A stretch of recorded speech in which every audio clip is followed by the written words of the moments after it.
From invisible sun to unstoppable man.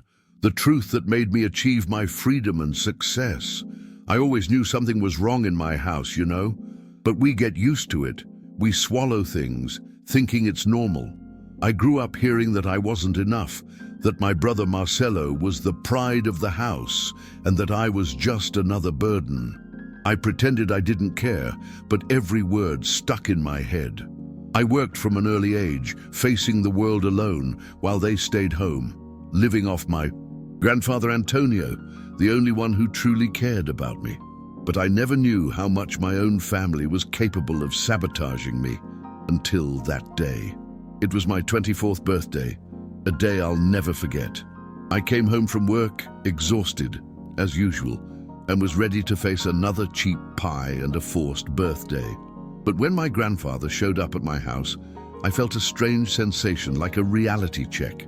It was the first time he'd seen me in years, and only then did I realize how much I missed being treated like a human being. He hugged me, looked me in the eye, and asked about my life, something my own parents never did. That alone would have been enough to shake me, but there was more to come. We went to dinner at a restaurant I never would have imagined setting foot in, a fancy, beautiful place where I felt like a stranger. But my grandfather was there, smiling, treating me like someone important. While I felt comfortable for the first time in a long time, I also noticed the looks on my parents' and Marcelo's faces. Everyone was uncomfortable, shifting in their seats as if hiding something. I didn't know what it was, but I had that strange feeling in my stomach, that intuition we try to ignore. But the bombshell came at the end of the night, when my grandfather innocently asked if I liked the sports car he'd sent for my previous birthday. I froze. I'd never received anything other than that disgusting pie from the grocery store. I remember looking at him blankly, telling him I'd received nothing but a cake, and that's when I saw my parents' faces completely change. My mother went pale, my father dropped his cutlery on the table, even Marcelo went quiet for the first time in his life. My grandfather looked serious. I'd never seen him like that, and my heart was already pounding in my throat. It was one of the most humiliating and liberating moments of my life. There, in front of everyone, my grandfather discovered that my parents had sold the car that belonged to me. They pocketed the money, spending it all on trips, clothes, and luxuries for Marcelo, while I worked myself to death. I felt a mixture of anger, shame, and relief. Anger because it proved I'd never been anything to them. Shame for having believed I was the problem all along. And relief because for the first time, someone saw what I'd always known. My grandfather got up from the table and said he wouldn't give them another cent. At that moment, I knew my life was going to change. After that, dinner, I didn't go home with them. My grandfather took me straight to the hotel where he was staying. In the car, I remember my head was racing. I couldn't even speak. He explained everything to me. That for years he'd sent me money, not only to help with the household bills, but also so I could study, live a better life, have a chance to grow. And it all ended up in my parents' and Marcelo's pockets. I had to hold back tears because it was so much to digest. Years of my life being treated like trash while they lived well off me. It was disgusting to think about. At the hotel, I couldn't sleep well. I stared at the ceiling, remembering every comment they made, every time they called me useless, complacent, when in reality, I'd always fended for myself. It sunk in, and the more I thought about it, the more I realized I'd never find peace in that environment, that I could work for the rest of my life, and they'd always make me feel inferior. When morning came, my grandfather already had everything planned. He didn't ask if I wanted to leave. He just said, "Miguel, you're leaving with me. Let's get out of this hell." It was the first time in years that someone had decided to help me, not exploit me. In less than a week, he had everything sorted. He paid for my flight himself, organized everything I needed, and I boarded a plane to another country. I remember being at the airport with an old backpack on my back, a mixture of fear and freedom I had never felt before. I looked at my phone one last time. full of messages from my mother trying to manipulate me, talking about family as if what I'd experienced had ever been a real family. I deleted everything without reading it. Arriving in my grandfather's country was like entering a whole new world. His home was a different reality, a huge, comfortable house, full of good things. But what impressed me most was the respect. My grandfather never looked at me as a burden. On the contrary, he told me in no uncertain terms that I deserved a decent life. He took me around the city, introduced me to his friends, arranged job interviews, and helped me with everything. I remember my first day at the company where I started working. It was a place I never imagined I would enter. And I got there by my own hand, not because anyone gave me anything. The first salary I received there was a shock.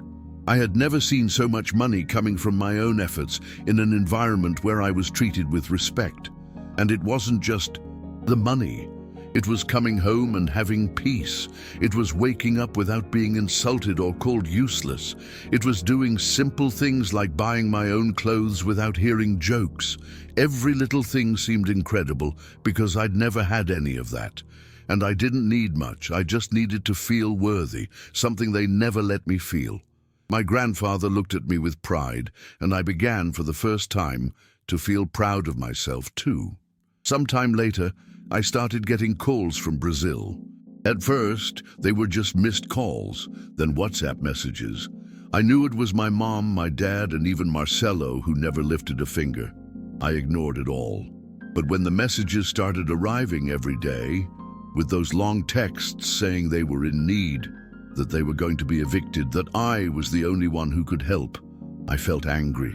Because in their minds, even after everything, I was still someone they could use. It was hard not to respond with hate, but I preferred silence.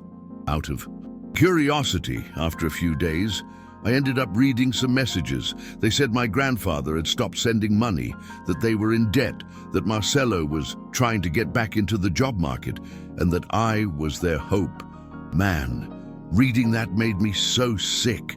Years of my life being told I was useless, years enduring humiliation while they squandered what was mine, and now I was their hope. That made me certain I'd never look back. I remember the day my mother finally called me crying, saying the situation was unbearable, that they were going to lose their house. For the first time, I didn't feel sorry for her. I just replied, "Ask Marcelo for help. He's always been the favorite." And I hung up. In that moment, I realized how much I had changed. I'd always wanted their approval, always wanted a little affection, and there I finally understood that I would never have that, but I could have my peace. And it was the best feeling in the world, that of no longer owing anything to someone who had only drained you of your life. My grandfather told me they were actually evicted, ending up in a small place, far from everything, relying on odd jobs. Marcelo, their favorite, finally had to get a real job. Their lives became chaos, and I was there, living comfortably, moving up the company ladder, able to afford my own things, driving a car I chose, living in a house that truly welcomed me, and most importantly, I had peace. It wasn't about money, it was about dignity, and they could never give me that. There are days when I still feel angry when I remember everything. There are days when I feel a tightness in my chest when I remember how much effort I put in back then. But then I remember that now I have a voice, I have value. I'm no longer that guy who bows his head to humiliation. I had to leave my home to discover my potential, and I will be forever grateful to my grandfather for that. He was the only person who saw my worth when everyone else pretended I didn't exist. And that's enough for me to move forward without looking back. The craziest thing of all is that after I left, I realized how light life can be when you distance yourself from those who harm you. I had no idea how tense I was until I began to live in peace. Simple things like waking up and having coffee in silence without anyone belittling me seemed like a luxury, and I realized that what weighed me down most wasn't the grueling job or the financial difficulties. It was the rotten environment I lived in. It was the way they treated me in my own home. I left there and my head cleared. There was one day when it really hit me. I was driving home from work, listening to music in the car, and suddenly I felt like smiling. It was a normal day, normal traffic, but I realized I was happy with my routine. Before, I only felt burdened, as if I was always indebted, always chasing approval. Then I realized I could build my life without needing anyone's approval. It was strange to realize how accustomed we become to living unhappily, thinking it's normal. Nowadays, I look back and it pains me to remember how much I felt like trash in my own home. I did everything to please them, and yet I was always the one paid the least. Working while Marcelo played video games, putting up with their jokes, watching my money disappear into their hands, it was humiliation after humiliation. And the worst part is that I felt like I was in the wrong. I thought I was the problem. And that's what hurts the most, the time I wasted believing their lies. But I also think that if my grandfather hadn't shown up on that birthday, I might never have gotten out of that hole. Sometimes all we need is someone who truly looks at us, who says, "You do have value." He was that someone for me, and I'm not just grateful for the money or the help, I'm grateful because he opened my eyes. He showed me that I could do much more with life than just survive, and he taught me that family isn't who calls you son, it's who respects you. Even today, they still try to reach me. Every now and then, a message from my mom or dad appears, trying to create drama, talking about missing them, saying family is everything, wanting me to send money. I don't respond, and if I do, it's only to make it clear that I won't help. They had the chance to treat me well when I needed it most, but they chose to step on me. Now that life has turned against them, I'm not the one to get them out of this hole. I did. My part now is to live my life without carrying their burden. I know some people might think I'm cruel, that I should be helpful, that family is family. But anyone who's lived through what I've experienced knows that there comes a time when it's no longer possible.